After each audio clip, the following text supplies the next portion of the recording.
Some say the world will end in fire. Some say in ice.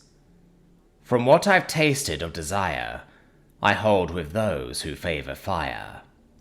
But if it had to perish twice, I think I know enough of hate to say that for destruction ice is also great and would suffice. Robert Frost, Fire and Ice. Leia stepped in close, wrapping her arms around Tom and leaning down to rest her chin on his shoulder. While not as tall as Mivere, Leia still had a few inches on him. Leaning back into her, he closed his eyes and drew in a deep breath. It was well over 90, and humid at that. Not sweltering, but definitely on the sultry side. Dressed only in a t-shirt and shorts, he took Leia's hands in his and drew her near. She was as hot-blooded as any Shulvanti, and the warmth of her body, as she wrapped about him, was uncomfortably close to stifling. Still, she gave a happy rumble as she squeezed him tight, and after a moment, his growl of contentment rose to mix with hers. Are they asleep then? All three of them, she nodded without letting go. I am sorry. I know this isn't the week you'd hoped for. Leia smelled vaguely of something that could be a distant cousin of vanilla and jasmine, and Tom leaned back into her, slowly burying his head in her hair. Do you mean teaching a Soshi, or the Pezin girl wanting to eat me? I mean my mother's, Leia said quietly, with a hint of amusement. If you weren't teaching a Soshi, I wouldn't get to see you the whole week. Tom closed his eyes as she squeezed him against her. What about the Pezin, though? That's not funny. Leia drew a heavy sigh and stopped squeezing him, but didn't let him go. You need to see the head administrator Rasani in the morning and sort it out. Yeah, I was going to read those notes. Tom opened his eyes and turned around in her embrace. You're absolutely certain I have to sleep on the couch this week? I know it's a week, but you don't have to go camping. You told me you hated that. Leia shook her head, and her voice dropped into a whisper. They're meeting you halfway. Any other time it wouldn't be a problem, but meeting you for the ritual shamantal? They'd lose their minds. I want to believe there's some way I can talk her out of this. This just came out of the blue. I mean, who knows what's going on in her mind? Tom gave a small sigh of his own and nodded. Right, the kitchen's clean and I'm going to turn in. You'll be fine, Leia rumbled happily and squeezed him again. You're my hero, Tom Warwick. You mean like a brave champion or the sandwich? Maybe it's wrong to eat other sentient beings. Zin Shiki rippled in a slow stretch that went from her ears down to her tail and toes, arching as her hair stood up and ended at her whiskers. Even with the lights properly dimmed, she still lay burrowed under the blanket with only her eyes showing. Her nose twitched reflexively as she scented the idea, tasting the shape of it. Maybe, even though she gave the challenge, it was wrong to eat someone? Perhaps she could turn her back on tradition, show her bandmothers that eating another being and assuming their name wasn't an honor. Even show her warband, and by simple extension the Shulvanti around them, that they were able to adapt to other ideas of being civilized. Perhaps by breaking with the old traditions, she could scout the path toward a better future, not just for her warband, but for the family alliances. Maybe for all Pezin, everywhere. Nah, she murmured in amusement, her green eyes blinking to clear away the fog of sleep as it stalked her. What a load of rubbish. After all, it was foolish. She'd given challenge. It would be an honor to take his name, keeping it from going extinct.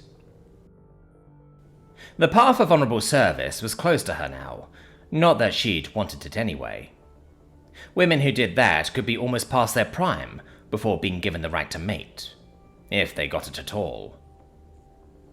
The path of the hunter was now hers. She'd given the cry a formal challenge as demanded by tradition, and was taught him according to the rules for prey, wounded in honourable battle. When she made her kill, she would take care to keep his body well hidden, as she gorged herself on him over time, sharing some of him with her warband, until all that was left would be to break his bones with her teeth and suck the marrow. Once done, she could stand before her family warband and renounce her lineage name of Zin Shiki and take on the earned name of an adult. She would be Kimura Karal, or She Who Ate Evil's Heart. Though, of course, her simple earned name would be Karal Green Eyes, or simply Quarrel to her band sisters. Evil Heart was a fine name for a hunter, and certain to impress a mate. After all, the rules for stalking wounded prey meant she could only use her claws and teeth. Anything more would be dishonourable. The penalties to her personal honour did not bear thinking about. Warwick would be an honourable kill. She would be clever. She would be brave. He was a fine-looking male for an elder, and there looked to be enough fat on him to give his meat a nice, marbled layer. Of course, that had brought her to start a proper check on anatomy. There was almost nothing to be found on the datanet, but it had been a relief to find out that humans had a fairly normal arrangement of heart, lungs, and the rest. They were known for amazing stamina, which should also add to our honour of him. The only worrying thing was that according to a library search, humans had so much iron in their blood that it was actually bright red, instead of a sensible black. Dark mother, I hope humans don't taste like shit. It was still early morning, well before class. Melondi looked around for a moment as Lamana Duvari locked the door behind her, then checked on her omnipad before nodding to herself. Well, I can report that if you'd eaten what Desala brought you, it would have tasted perfectly fine, Your Royal Highness. Look, please just call me Melondi here. It was hard not to sigh in exasperation. She'd come to an understanding with the special agent watching over her, but the woman could be so stiff. Anyway, what do you mean? That it was some specially designed drug to get me to eat more of it? It was hard not to be cross. After being asked to stay after practice, she'd hoped to finally get some useful information. It felt like there had to be more pressing business. This wasn't what she'd expected. Desala said it was part of a 3-part poison, so you mean the more I ate, the better, right? Or worse? I mean that I'm certain that's what she was told. The Your Royal Highness hung in the air with some anticipation, but Davari pressed on. After some time with her, I'm even certain that's what she believed. However, I have the report back from the lab. It was sucrose. Common sugar with a trace of food colouring. We even tracked down the manufacturer for that, and is utterly non-toxic. I don't understand. Melondi stared at her assigned guardian, and wondered for a moment exactly when she'd spoken with Desala. The report on Lark had been disturbing enough. Why would they go to all that trouble? All evidence is that this may be the work of your older sister, Princess Camordri. Davari still practically stood at attention, but she seemed in her element now, and began ticking off her fingers. There are really 4 prospects.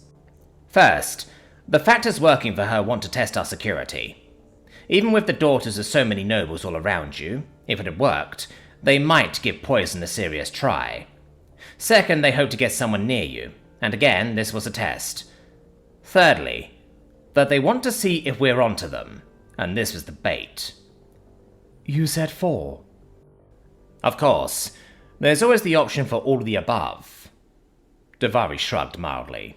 While it's comforting to know they're still being cautious, it leaves us a problem. I made very certain this went to a lab technician I trust. There were absolutely no go-betweens. All the same, I shall have to file a report. Like myself, Camordri's woman is a senior agent in family services. When the report goes to the ministry, she'll see it. She'll know that I ordered a test, and the ministry will want to know the result. So, if this Kadira woman is behind things, she'll know we know. Melondi ran through it in her head again, wishing Davari would just come out with it. She's seen some cool customers every day in court, and learned more about others than she ever expected to use. But Davari was cold enough to freeze ice on her tits. But not what we know. Exactly, Davari nodded curtly. But the important part will be what I place in the report. The report itself will tip our hand as to the what. What matters now is how I discussed Desala Sehart. Do I depict her as an ally who came to your defense, or someone who made the attempt and bungled it? I can easily portray her as someone we're watching to see who contacts her. Really, there are any number of ways the story could be framed to our advantage. Desala risked being blackmailed for the rest of her life. She risked her house. Malondi shook her head as the prospects washed over her. If they think Desala tried to poison me, they could hold it over her for the rest of her life. Indeed, as could you. Davari's expression didn't change a bit. There was no hint of approval or disapproval in her features. She was only awaiting her orders, whatever they might be. She could still hear the unspoken, "Your Royal Highness." It hung in the air, heavier than ever. Tom lay back in his seat as the autocab sped towards the Soche campus, and read through the 20 chat again. The Shivanti datanet had a lot of addenda, but it seemed lacking in context.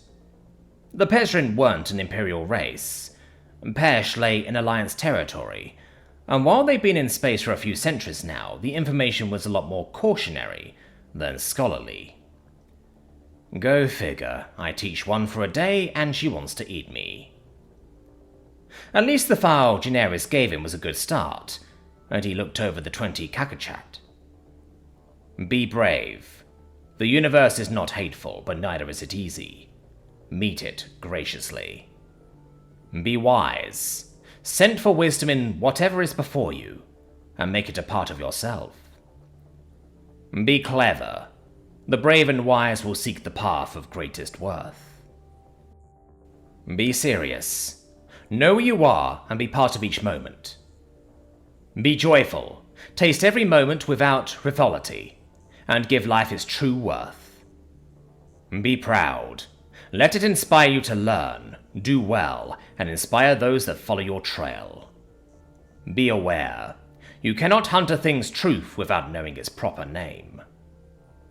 Be mindful. Grand Dame dies, Kit dies. When this happens in the proper order, you will hand your name down without sorrow. Be true. Keep your eyes open to what is before and behind, and you will not fall to ice or fire. Honor your warband. Hold true faith to those who guard your sleep. Honor your dame and sire, she who hunted when you were a kit, and he who gave you life and centers your band. These gifts must be honored. Honor your name. Live with purpose and worth, gaining your earned name. When your time comes, you will have given your band more than you have taken, and be honored. Honor your elders. Be wary of those who smile. They have earned their fangs. Honor yourself. If you are the least of all things, you are also their summation. Stalk your future, created with care, as others will inherit what you have wrought. Be mindful of the Murasaic. Know the moment, and hold your Asaic with Potashki.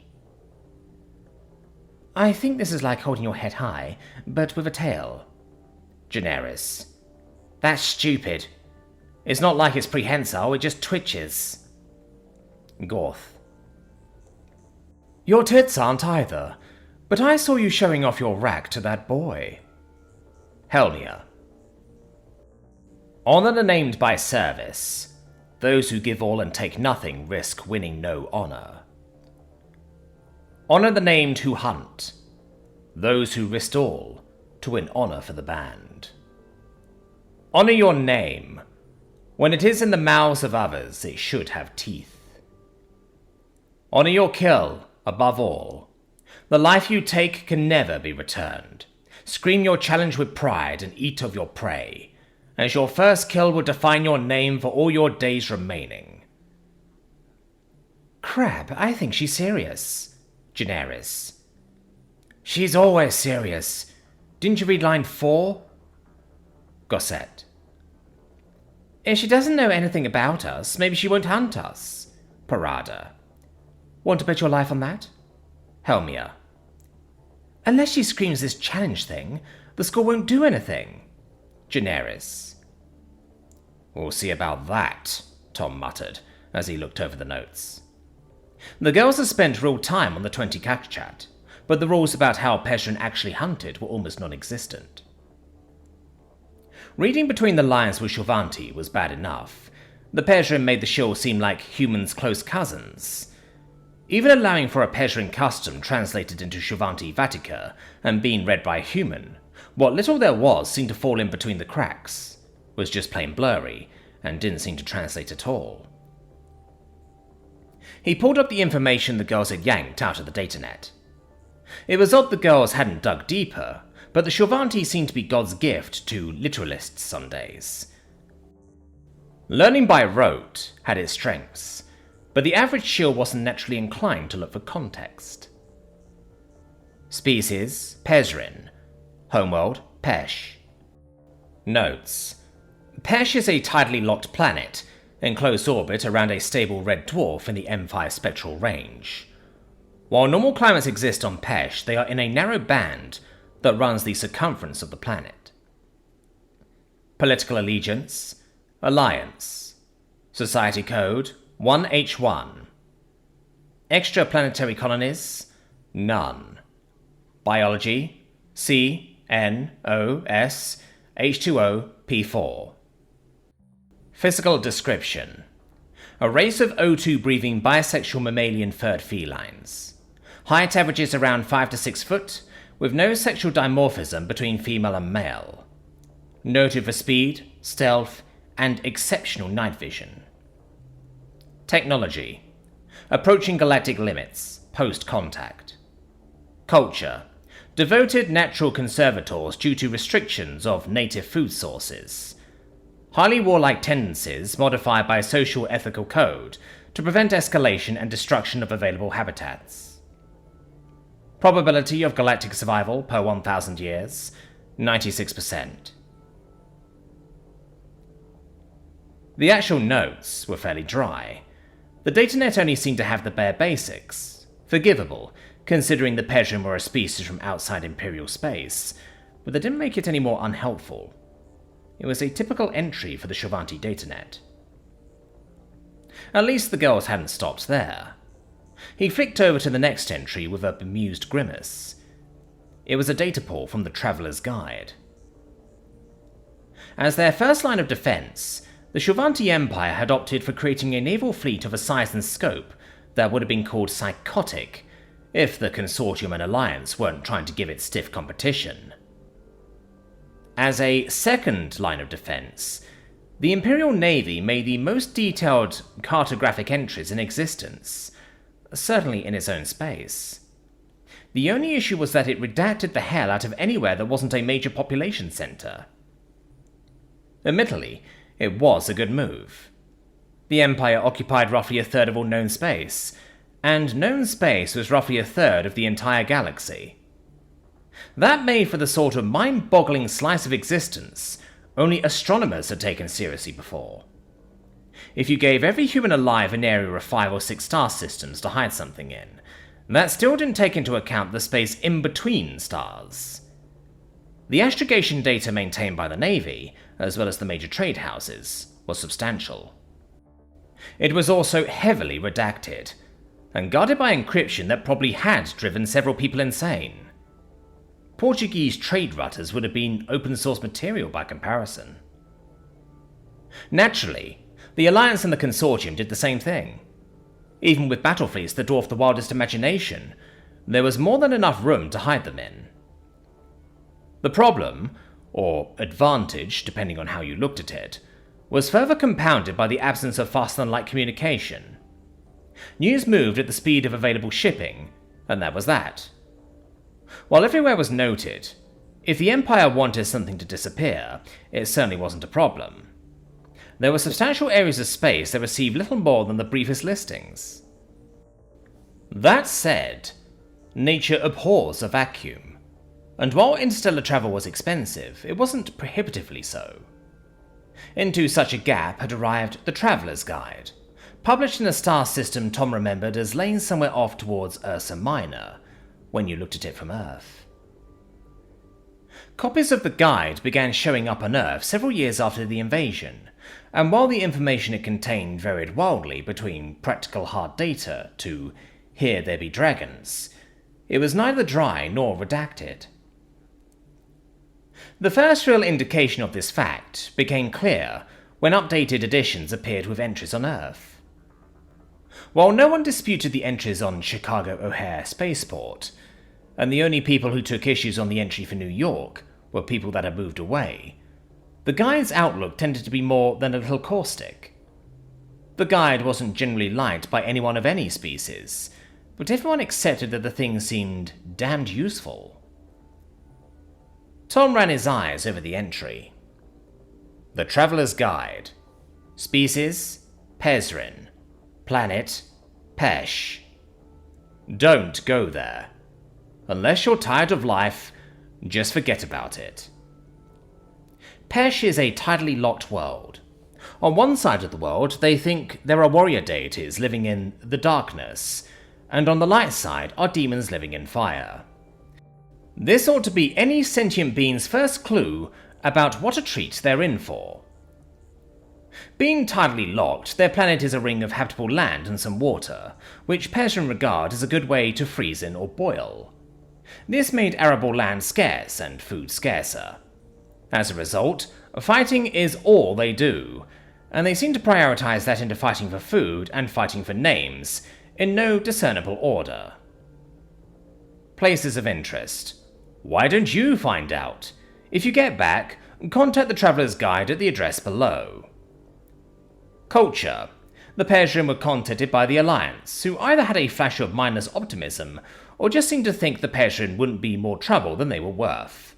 While no one knows if the Alliance regrets it now, the mangy buggers took the opportunity and moved out among the stars before anyone had the sense to change their mind. Instead of families, Pezin form warbands. These act as highly effective roving mercenary groups to make a living. Weapons are the most important part of Pezin religion, and carrying a weapon only comes second to actually being a weapon. The next most important thing is that as soon as the females believe they're tough enough for a mate, they'll perform wedding rituals that typically involve hunting, killing, and eating a target from another race.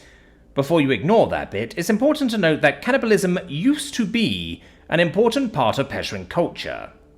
Faced with starvation, the Pezin would respectfully eat each other. Freed from their world, the Furbals now eat everyone else. For what it's worth, the Pezin still see this as a sign of respect for others, where eating the corpse as a funeral practice ensures that their flesh doesn't go to waste.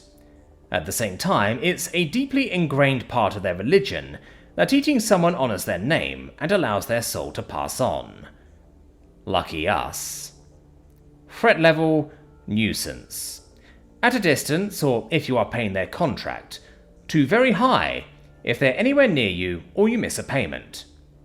Pezin band together as warbands, but the warbands don't tend to clump up.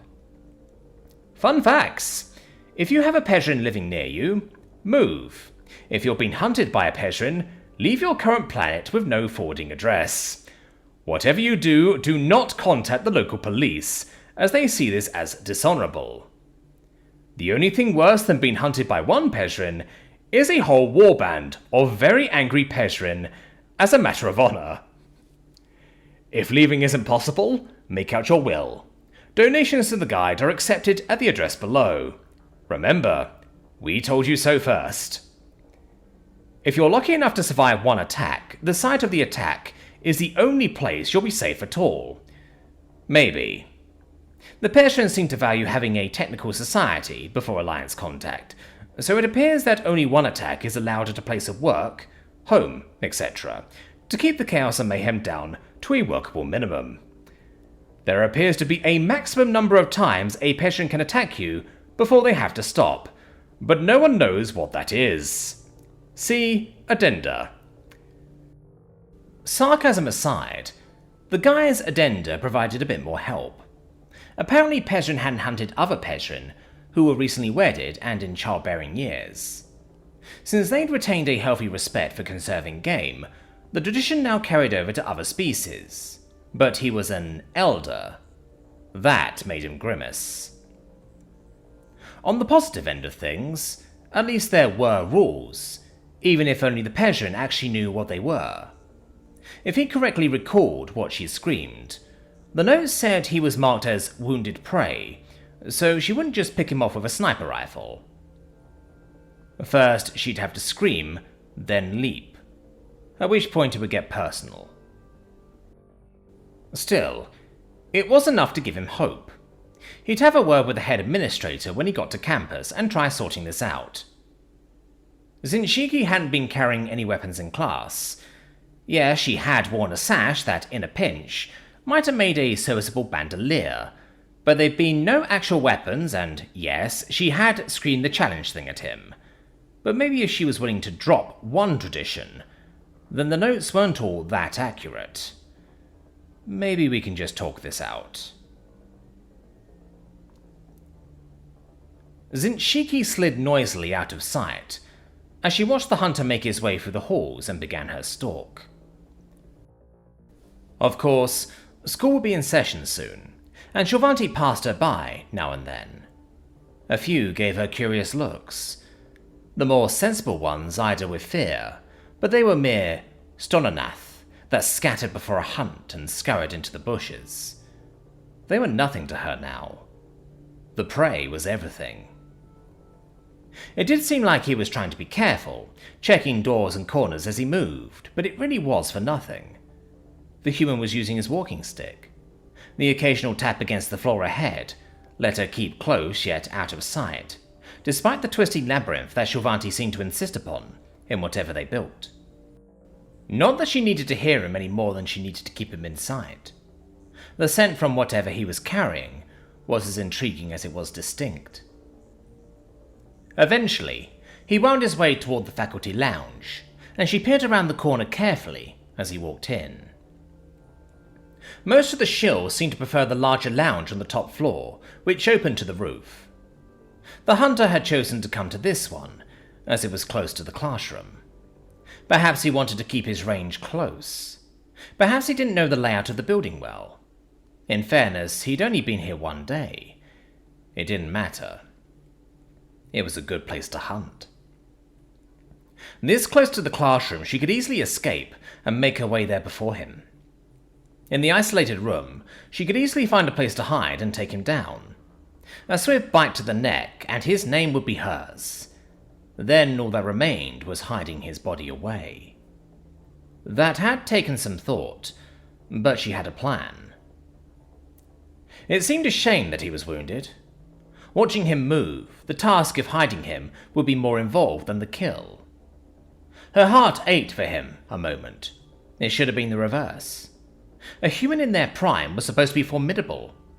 Taking down a wounded elder and saving his name was a mercy.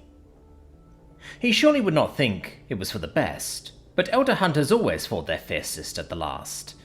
Their pride was great, as a proven survivor rightfully deserved, but time made them grow slower, weaker.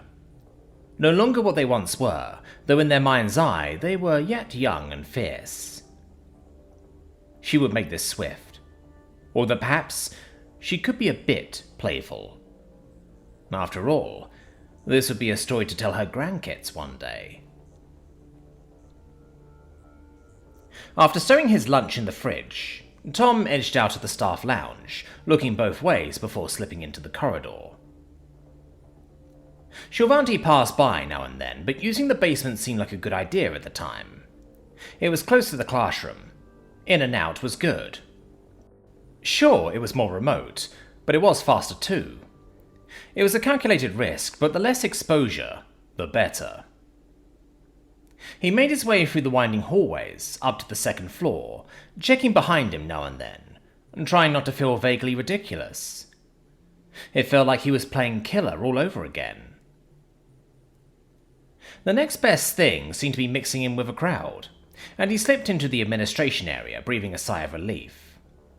Whatever the rules were, the Pezin certainly wouldn't attack him in a crowd.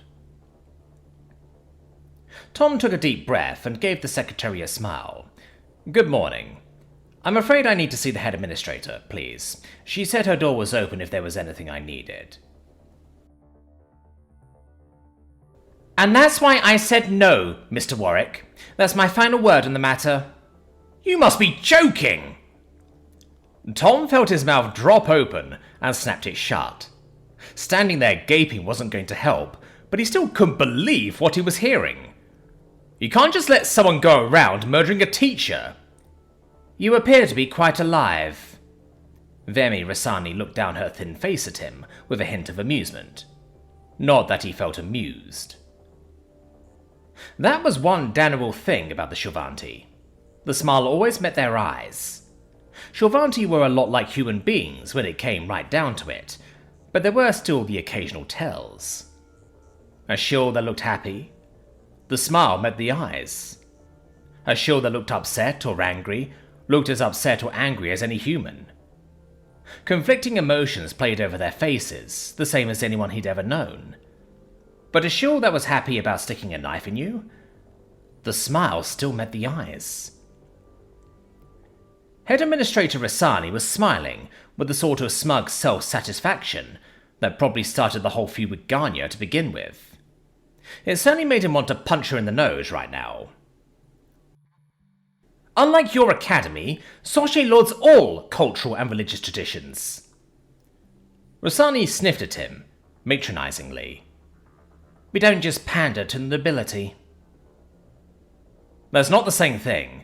She isn't a noble, she's a cannibal," Tom spluttered, before correcting himself. "Alright, fine, she's not a cannibal since I'm not a Pezin, but she still wants to eat me. The girls all think she's serious, and after a bit of reading, so do I." "Mr. Warwick, you need to stop indulging in such dramatics. People have been coming to me ever since she joined the school, and while her grades are a bit low, there have been no disappearances, no blood on the walls, not like your academy." Rasani shook her head and looked at him. "I suggest that you do whatever it is human men do to calm your nerves and go about your classes. It's only 3 more days." "She screamed this challenge thing at me in class and— Mr. Warwick!" Rasani sat down her tea and glared at him. That went all the way to her eyes too. "You beheaded a Shovanti admiral. I have no idea why you aren't in prison, but I can tell you I had more than my share of questions about you being here. You have no idea what it was like for me to admit that girl, in spite of her grades." "What's that supposed to mean?" Despite himself, Tom frowned. Zin Shiki had been active in class. No matter what the situation was, she had a bright mind. "I think she's a good student." "Perhaps you would. Regardless, that's only a half-truth." Rasani shook her head dismissively. "Despite certain patronage, she's known for having a difficult attitude." "So people resent having her here?" Tom chewed that over. Given their reasons, the other girls in the class were less than thrilled.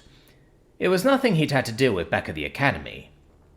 There had been the problem with Desi, but this was something completely different. "Another half-truth. Some people do." Rasani sighed. "I do not have that luxury, and she gets the same opportunities as everyone else until her grades fail." That was a far more familiar song. The presumption that it was a when, not an if. "Head Administrator, if there's some bias towards—" "Bias?" "Mr. Warwick, I can see Ganya Sasano indulges you like all her men." Rasani drew herself up and slammed her fist on the desk. "Obviously you can defend yourself. Now excuse me, I have a very busy day." Ladies? Is everything alright?"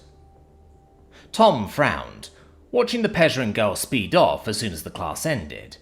Daenerys and Gorth paused from picking up, and the girls who weren't blushing flashed smiles at one another.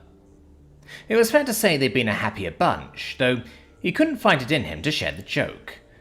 It was probably on him. Gorth giggled, and he raised an eyebrow. Is something funny? No one calls us ladies, Professor. Gorth was in a long dark blue-purple sweater, overworn-looking slacks and high boots. She looked dressed for comfort as she paused to grin, bobbing her head, sending a dark cascade of curls down over her shoulders. The Professor just calls us girls. Sephiroth was hanging about in the second row, and she raised her hand. Professor, do all the, ladies in your academy get to talk to you like this? More or less. It was a fair answer. Covering the rest of the information he'd been given took all of 15 minutes. With nothing else to do, he'd opted for open questions. It had taken maybe 10 minutes before the first shy questions hedging around stamina started to creep in. Teaching Marriage Fundamentals 2.0 hadn't been on his agenda, but at least it had filled the time. 2 days down and 3 to go, though who knew with what. They talk to me openly, though the subject matter is closer to study. We do talk about music, entertainment. Tom flashed through the options.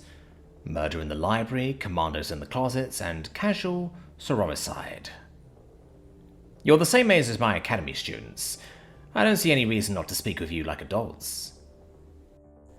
We appreciate it, Professor. I wanted to apologize too. I didn't mean to sound so flippant the other day about... well, you know. It's just that we're pretty relieved. Daenerys said shyly. And, well, you're all right. Yeah, I think it's all a misunderstanding. Tom spoke the words with a conviction he didn't really feel. Still. You know, it wouldn't hurt for you ladies to try a bit with Zin Shiki. I get the feeling she's felt pretty isolated. It might not hurt, more like fatal. Parada shook her head firmly. Okay, Tom. Win some, lose some. Professor? Helmia raised her hand, and he nodded amiably. There was no point in trying to get them to stop. It would probably only make trouble. We wondered, would you want to join us in the cafe for lunch? Tom pondered it for a minute. There was safety in numbers, and it was a nice gesture. He'd wanted to talk to Zin Shiki. She'd been engaged during the whole class, but given the way she raced out... maybe she's reconsidered. Probably embarrassed about the whole thing. Sure, lunch sounds good. Zin Shiki huddled in the fridge. It was the perfect place. Well, it had seemed like it at the beginning.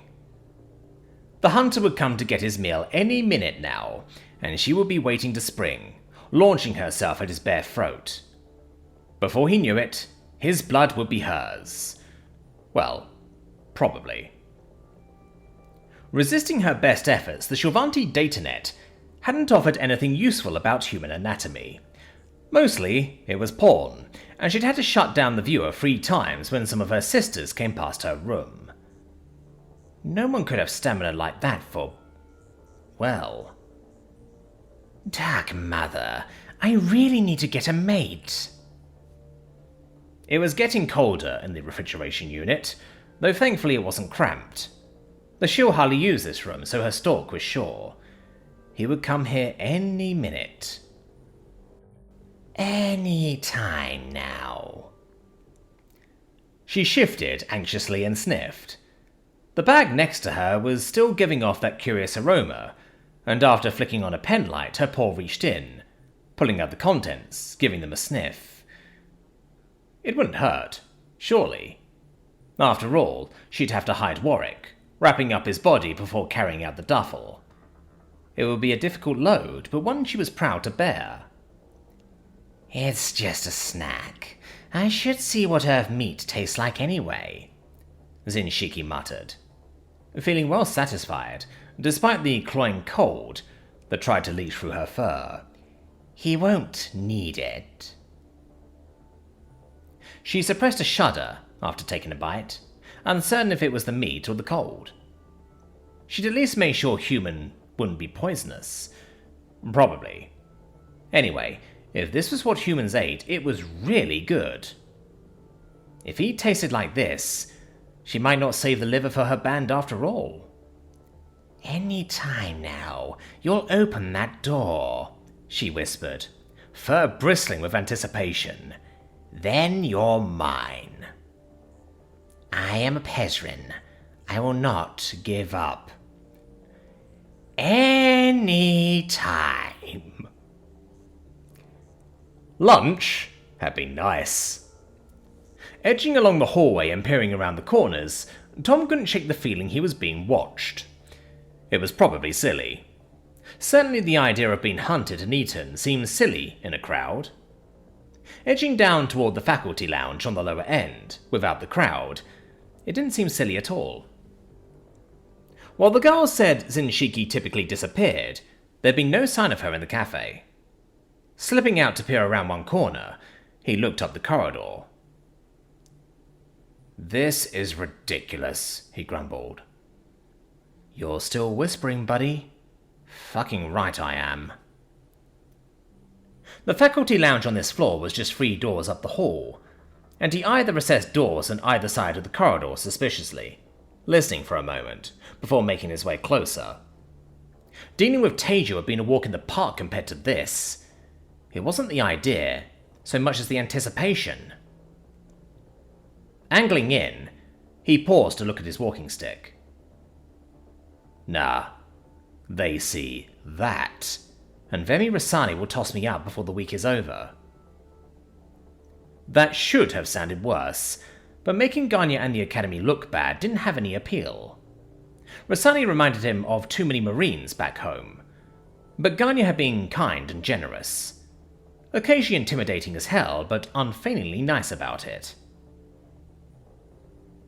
He set the cane back down, and paused at the sharp tap as it hit the floor. Fuck, what am I doing? She'd have to be deaf to miss me. Eeling into the doorway, he peered up and down the corridor. Empty. Quiet. The next classes were already in session, and there wasn't a soul to be seen. Twisting around, he opened the door behind him very slowly, putting an eye to the crack. I look ridiculous. I feel ridiculous. Thinking it didn't help. However true it might be, right now his inner savannah monkey was screaming at him to climb a tree. He leaned in a bit. The room was empty. Huh.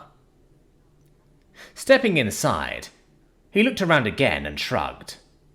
Not much for it to get his lunch and head home.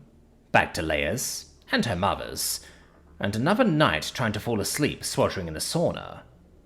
It hadn't been so bad until they lit the damn fire. Ridiculous. He shook his head, stepped over to the fridge, pulling it open.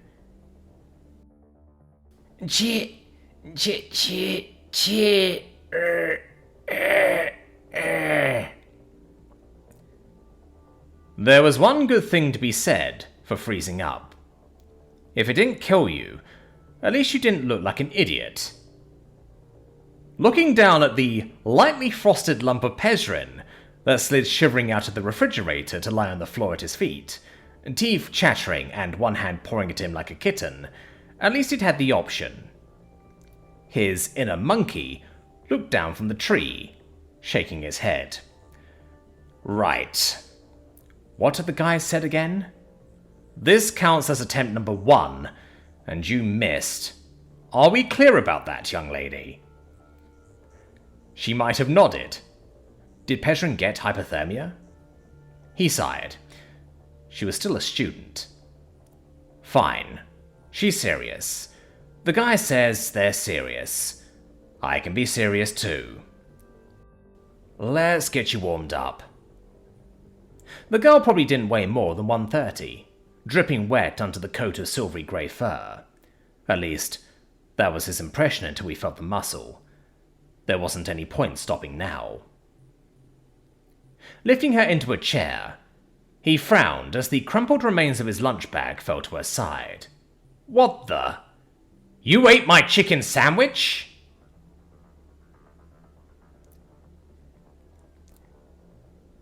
And is there anything more? He sat in the chair, trying not to feel like he needed a child seat. The room featured the typical furniture for an average Shilvanti. Across the table from him, Zin Shiki looked just as small. Over the last hour, he'd quizzed her on their lesson while she thawed out. It was probably down to her fur, but it hadn't taken as long as he feared.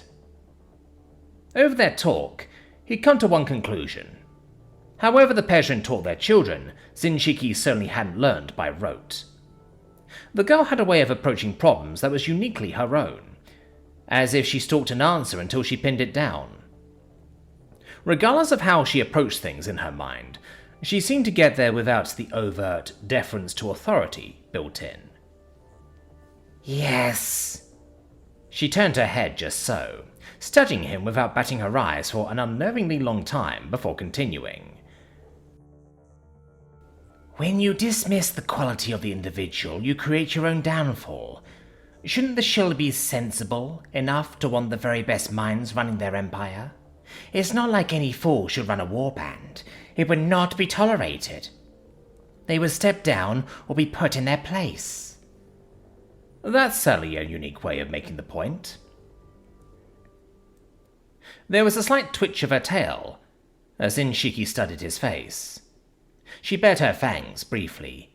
You mean I am brighter than I look? The remark seemed to have come out of the blue, and it made him pause. That's not what I said at all. True. She looked up at him, her green eyes unblinking in the unnerving manner she had. It is not what you said, but it's what all the other teachers here mean. Tong canted his head ever so slightly as he drew a breath. It was a Shilvanti expression, and he made himself stop. Looking like a shill was the last thing he needed right now. I'm not like the other teachers. It was true, but he was only here for a week. Not even that now. She wouldn't be hunting him in the hallways now, so that was the end of his problem. It clearly wasn't the end of hers.